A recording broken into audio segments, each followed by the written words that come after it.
Every time I opened my mouth, I would have to prove I wasn't just a dumb actress. I'm still insecure about my own worthiness.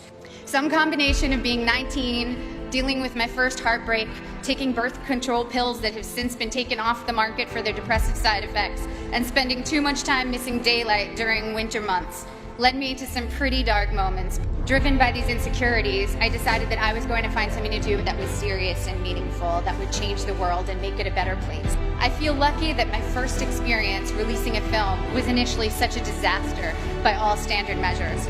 I learned early that my meaning had to be from the experience of making the film and the possibility of connecting with individuals rather than the foremost trophies of my industry, financial and critical success. And also that those initial reactions could be false predictors of your work's ultimate legacy. I started choosing only jobs I was passionate about and from which I knew I could glean meaningful experiences.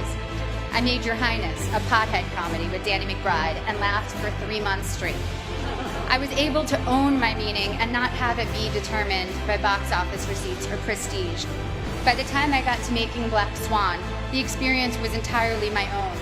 I felt immune to the worst things anyone could say or write about me, and to whether an audience felt like going to see my movie or not. It was instructive for me to see that for ballet dancers, once your technique gets to a certain level, the only thing that separates you from others is your quirks, or even flaws. One ballerina was famous for how she turned slightly off balance.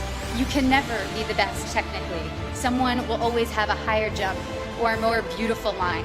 The only thing you can be the best at is developing your own self. Authoring your own experience was very much what Black Swan itself was about. I worked with Darren Aronofsky, the film's director, to change my last line in the movie to "It was perfect," because my character Nina is only artistically successful when she finds perfection and pleasure for herself, not when she's trying to be perfect in the eyes of others. So when Black Swan was successful financially and I began receiving accolades, I felt honored and grateful to have connected with people. But the true core of my meaning I had already established, and I needed it to be independent of people's reactions to me.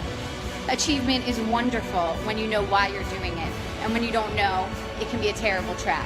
There was a reason I was an actor. I love what I do.